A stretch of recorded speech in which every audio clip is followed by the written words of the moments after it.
Merhaba arkadaşlar, örgü kanalıma hoş geldiniz. Hem kız çocuklarınız hem de yetişkinler için yapabileceğiniz kolay ve güzel bakın bir saç bandı yaptım. Tığ işi saç bandı yaptım arkadaşlar.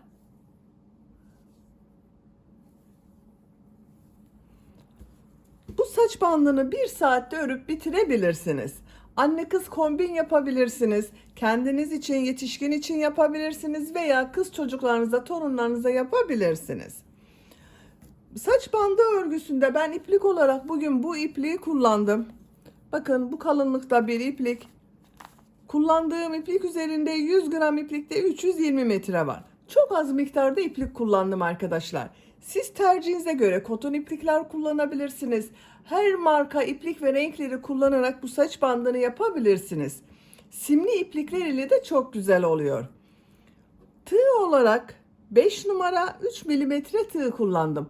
Benim elim çok sıkı değil. Bakın çok yumuşak bir örgü elde ediyorum. Sizin eliniz sıkıysa 3,5-4 milimetre tığ kullanırsanız çok daha güzel olur arkadaşlar. Saç bandını arkadaşlar ilk önce bakın bu bölümü yapıyoruz. Saç bandının modellerini tamamladıktan sonra istediğimiz ölçüye kadar tamamladıktan sonra diğer tarafı yapıp yaptığımız saç bandı ile birleştiriyoruz. Hazırsanız hep birlikte bu güzel ve kolay saç bandına başlayalım. Örgü kanalıma abone değilseniz abone olmayı unutmayın lütfen. İzlediğiniz videolarıma da beğeni ve yorumlarınızı yaparsanız çok sevinirim arkadaşlar. Hepinize kolay gelsin. İyi çalışmalar.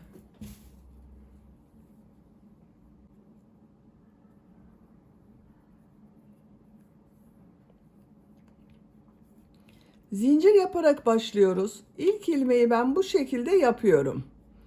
Zincirleri yapmaya başlıyorum.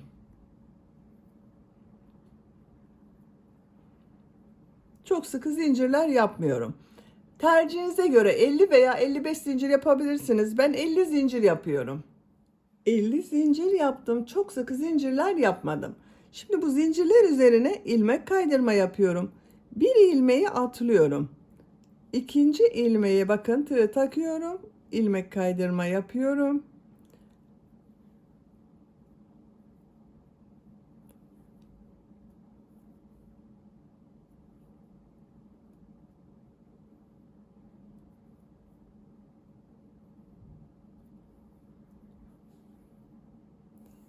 Sıra sonuna kadar devam edelim. Zincirler üzerine ilmek kaydırma yaptım. İp kordon görüntüsü bakın bu şekilde oldu. Şimdi model yapmaya başlıyoruz arkadaşlar. Bir zincir yapıyorum. Bakın burada bir ilmek var. Bu ilmek üzerine 5 trabzan yapıyorum.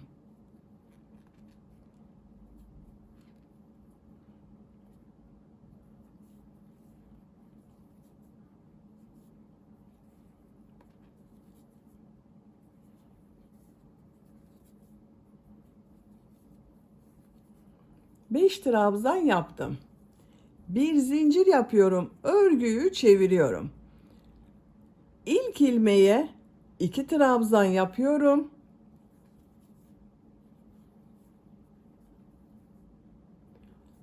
Bu 3 ilmek üzerine birer trabzan yapıyorum. Bakın 3 trabzan yapıyorum.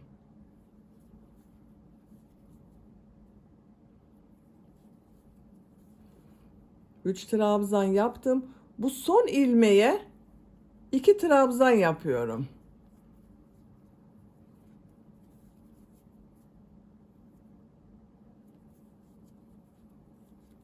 Şu ipliği kesiyorum.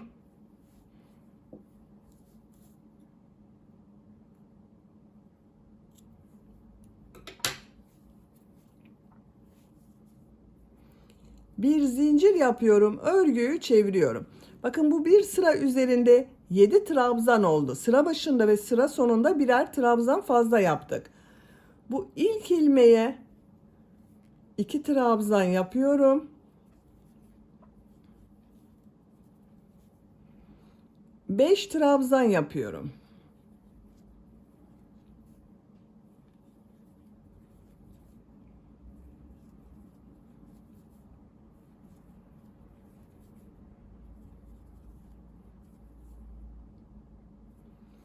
Son ilmeğe 2 trabzan yapıyorum.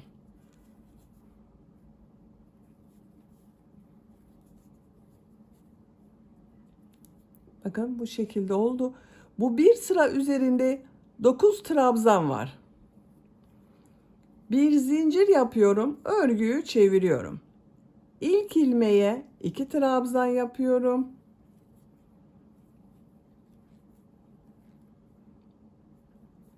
Yedi ilmeğe bir trabzan yapıyorum.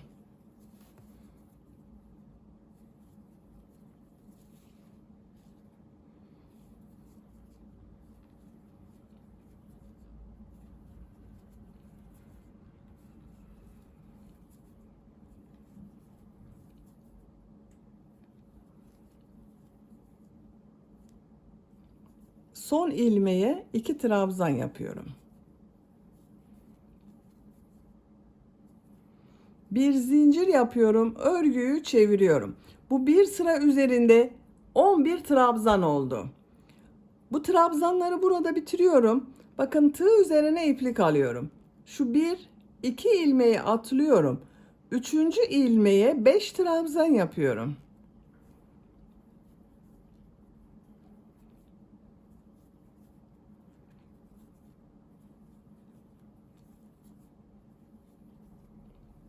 Aynı ilmek içine 5 trabzan yaptım. Tığ üzerine iplik almadan 2 ilmek atlıyorum. Üçüncü ilmeğe sık iğne yapıyorum. Tığ üzerine iplik alıyorum. 2 ilmek atlıyorum. Üçüncü ilmeğe 5 trabzan yapıyorum.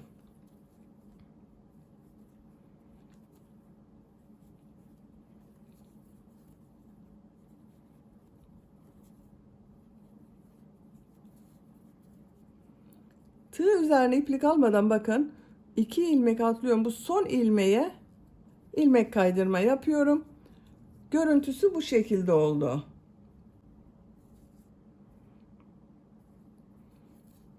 Örgüyü çeviriyorum. Bakın şu 2 ilmeğe ilmek kaydırma yapıyorum.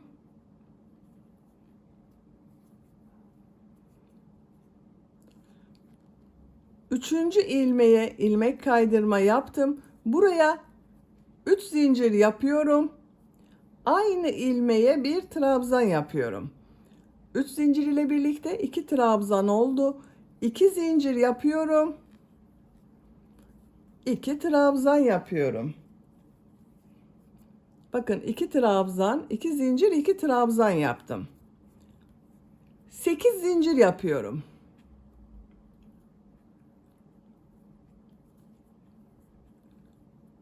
Tığ üzerine iplik alıyorum.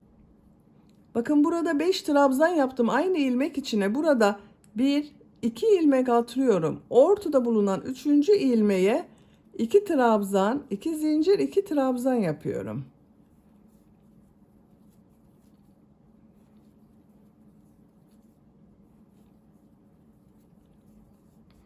Bakın arkadaşlar, görüntüsü bu şekilde.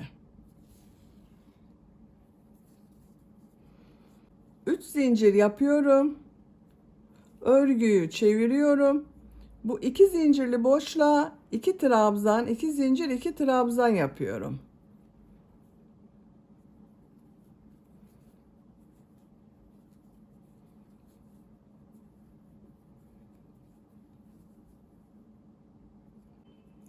Üç zincir yapıyorum. Bakın burada 8 zincir yaptım. Bu 8 zincir üzerine 2 ilmek atlıyorum. Üçüncü ilmeğe sık iğne yapıyorum. 4 ilmek üzerine sık iğne yapacağız. Bakın diğer ilmeğe sık iğne yapıyorum.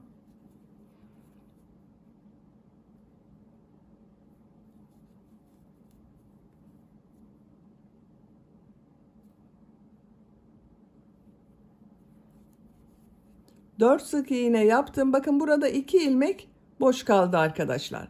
3 zincir yapıyorum. Bu 2 zincirli boşluğa 2 trabzan, 2 zincir, 2 trabzan yapıyorum.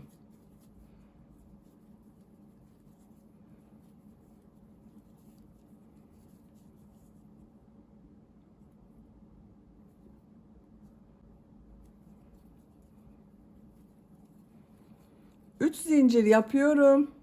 Örgüyü çeviriyorum. 2 trabzan, 2 zincir, 2 trabzan yapıyorum.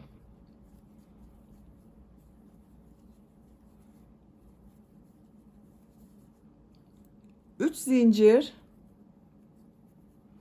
Burada yaptığım 4 sık iğne var. Üzerine 4 sık iğne yapıyorum. Bakın her ilmeğe bir sık iğne yapıyorum.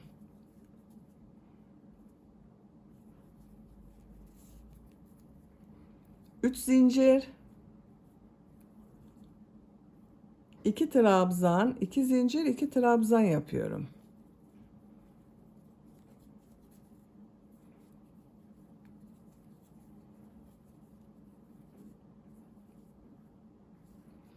Üç zincir. Örgüyü çeviriyorum. 2 trabzan, 2 zincir, 2 trabzan yapıyorum.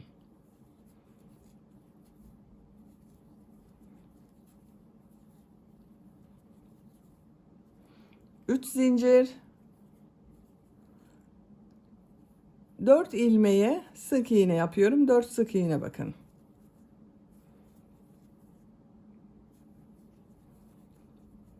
Bakın 1, 2, 3 sıra sık iğne yaptık. Modeli burada bitirdik arkadaşlar. 3 zincir yapıyorum. 2 trabzan, 2 zincir, 2 trabzan yapıyorum.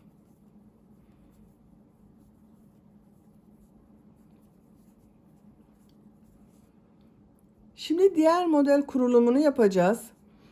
3 zincir, örgüyü çeviriyorum. 2 trabzan, 2 zincir, 2 trabzan yapıyorum.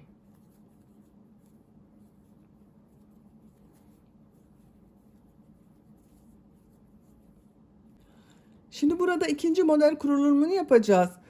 4 zincir yapıyorum. Bakın burada 8 zincir yaptım. Bu 8 zincirin yarısını yapmış oluyoruz arkadaşlar. 4 zincir yaptım. Tığ üzerine bakın 1, 2, 3 defa iplik doladım.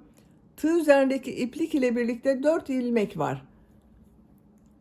1, ikinci ilmeğe dörtlü trabzan yapıyorum. Bakın 1, 2, 2, 2 çekiyorum. 3, 4.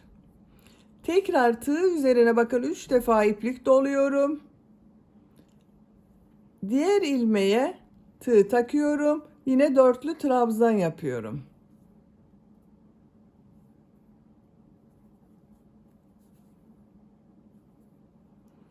Dört zincir, 2 trabzan, 2 zincir, 2 trabzan yapıyorum.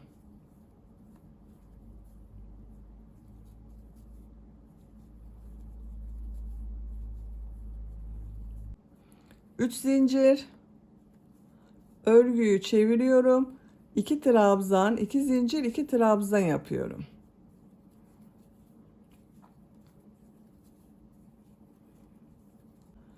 Üç zincir yapıyorum. Bakın şimdi buraya sık iğne yapacağız arkadaşlar. Burada yaptığım gibi. 3 ilmek atlıyorum. Buraya 4 zincir yaptım. 3 ilmek atlıyorum. Dördüncü ilmeğe bir sık iğne yapıyorum. Bu 2 ilmek üzerine sık iğne yapıyorum. Bakın burada da 4 zincir var. Bu ilk ilmeğe sık iğne yapıyorum. 4 sık iğne oldu. 3 zincir, 2 trabzan, 2 zincir, 2 trabzan yapıyorum.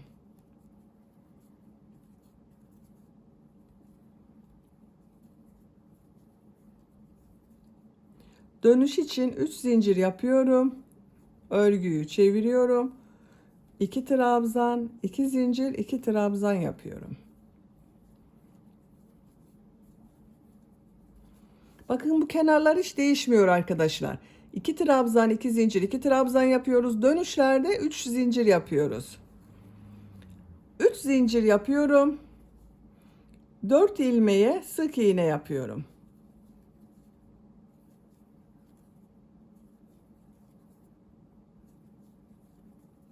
Üç zincir, 2 trabzan, 2 zincir, 2 trabzan.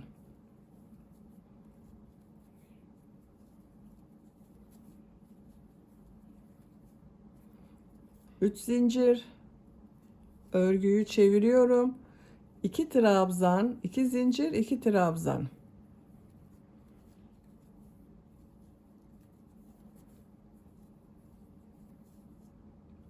3 zincir, 4 sık iğne.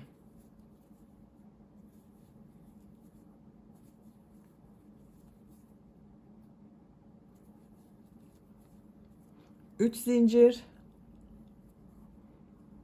2 trabzan, 2 zincir, 2 trabzan yapıyorum.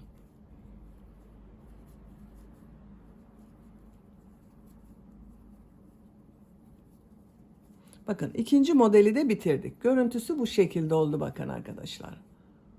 Şimdi üçüncü model kurulumunu yapacağız. 3 zincir, örgüyü çeviriyorum. 2 trabzan, 2 zincir, 2 trabzan yapıyorum.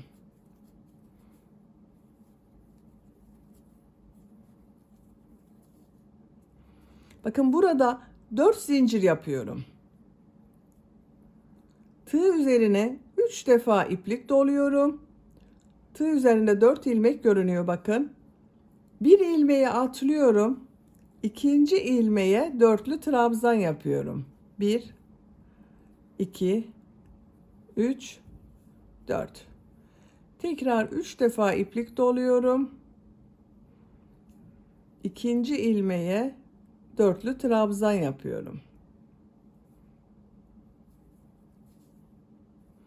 4 zincir,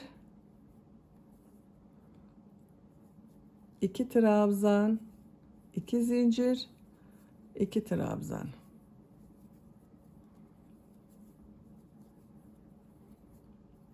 Üç zincir, 2 trabzan, 2 zincir, 2 trabzan.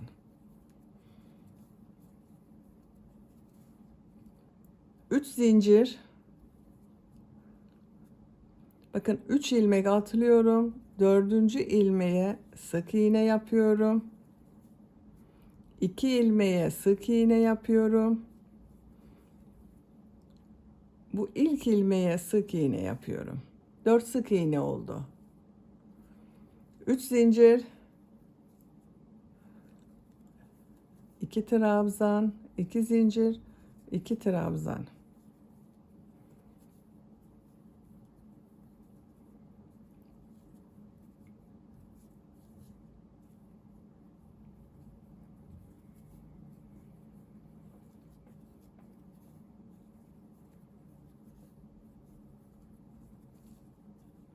Üç zincir, 4 sık iğne.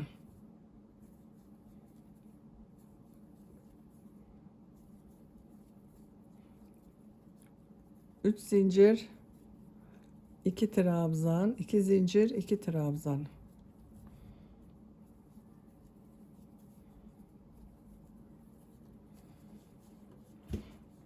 Bakın.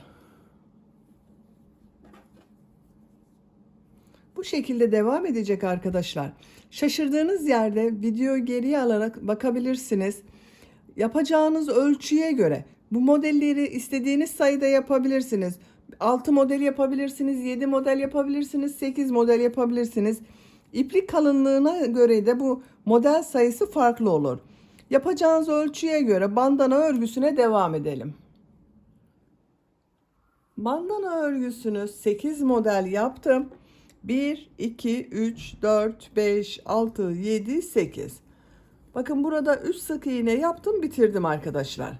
Bu bandananın ölçüsünü başınıza göre ayarlama yapabilirsiniz arkadaşlar. Bakın bu şekilde başınıza ölçerek buradan bağlamalı kullanacağız. Bunu siz 9 model sırası veya 7 model sırası yapabilirsiniz. Bu model sayısı elinizin sıklığına, iplik kalınlığınıza göre sizin daha az veya daha çok olabilir. Çocuk için yapıyorsanız bunu 6 model yapabilirsiniz arkadaşlar. O zaman güzel olur. Bakın şu şekilde 6. model şu şekilde bakın 1 yaş çocuğa çok güzel olur. Burada ipliği kesiyorum.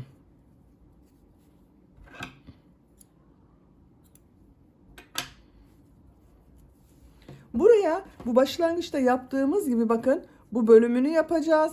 Zincir yaparak başlıyorum. Bu ip kordonu kaç zincir yaptıysak buraya da aynı sayıda zincir yapıyoruz.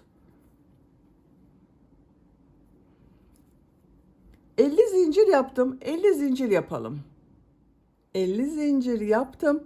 Bir ilmek atlıyorum. İlmek kaydırma yapıyorum. Her zincir üzerine ilmek kaydırma yapıyorum. Sıra sonuna kadar devam edelim. Zincirler üzerine ilmek kaydırma yaptım. Şimdi aynı burada yaptığımız gibi yapacağız arkadaşlar. Bir zincir yapıyorum. Bu ilmeğe 5 trabzan yapıyorum.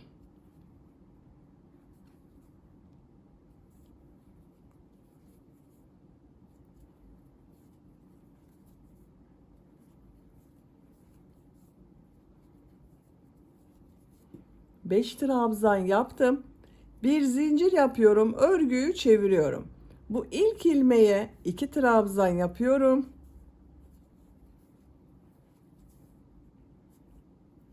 Trabzanlar yapıyorum bakın.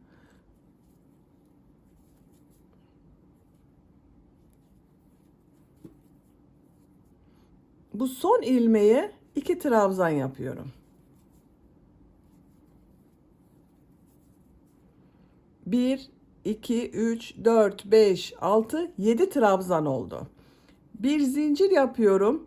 İlk ilmeğe 2 trabzan yapıyorum. Diğer ilmeklere trabzan yapıyorum.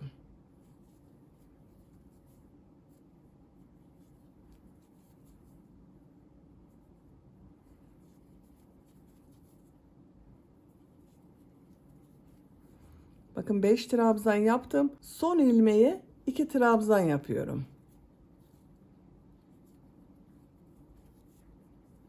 Bir sıra üzerinde 9 trabzan oldu. Bir zincir yapıyorum. Örgüyü çeviriyorum. İlk ilmeğe 2 trabzan yapıyorum. Diğer ilmeklere trabzan yapıyorum.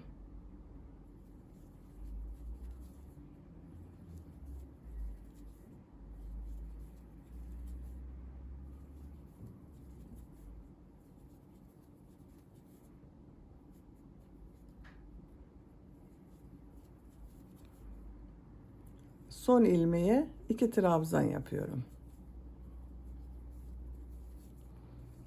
Bakın bu bir sıra üzerinde 11 trabzan oldu. Burada da bakın 11 trabzan olduktan sonra bu beşer trabzan yaptık. O sırayı yapacağız. Bu sırayı yaparken bu yaptığımız bandana ile de birleştiriyoruz. Bir zincir yapıyorum. Örgüyü çeviriyorum. Bu ilk ilmeği ve ikinci ilmeği atlıyorum. Şu üçüncü ilmeğe 3 trabzan yapıyorum.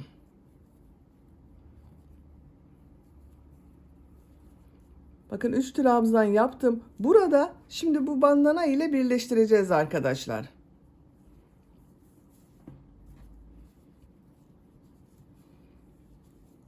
Bakın burada 2 trabzan, 2 zincir, 2 trabzan yaptığım yer var. Şu ilmeğe boşluğa tığ takıyorum. İlmek aldım. Tığ üzerine iplik alıyorum. Aynı ilmek içine 2 trabzan daha yapıyorum. Bakın burada da 5 trabzan oldu. 3. trabzanı bandana ile birleştirdik. Tığ üzerine iplik almadan 2 ilmek atlıyorum. 3. ilmeğe sık iğne yapıyorum.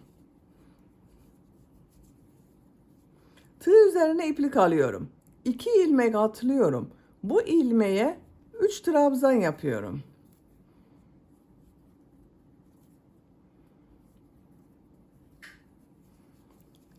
Şimdi bakın burası ile birleştireceğiz. Aynı şekilde 2 zincirli boşluğa tığ takıyorum. İlmek kaydırma yaptım, birleştirdim. Aynı ilmeğe 2 trabzan yapıyorum.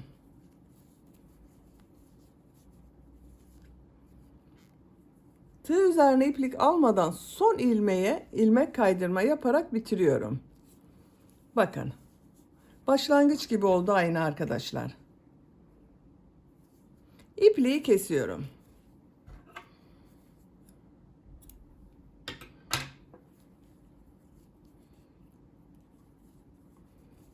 İplik ucunu örgünün ters tarafında ilmekler arasında çekerek kaybediyorum.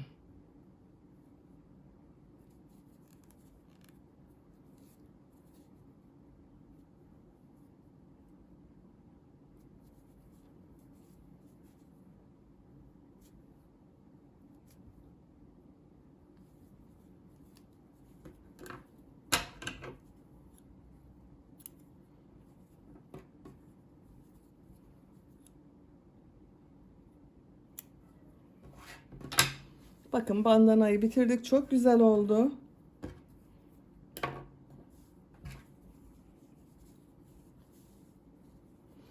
Bitmiş olarak ölçüsünü söylüyorum arkadaşlar. Bu yükseklik sizin tercihinize ve yapacak olduğunuz ölçüye göre daha az veya daha çok da olabilir. Ben yaptığım bandanayı ölçüyorum.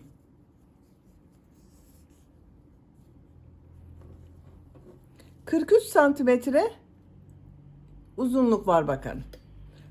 İpliği saymıyorum. Bu ip kordunu saymıyorum arkadaşlar. Bakın burada bağlamalı yapacağımız için baş genişliği şudur bakın. Bakın çok güzel oldu. Beni dinlediğiniz ve izlediğiniz için hepinize çok teşekkür ederim. Örgü kanalıma abone değilseniz abone olmayı unutmayın lütfen. Sizlerle yeni örgülerde görüşmek dileğiyle. Hoşça kalın, sevgiyle kalın.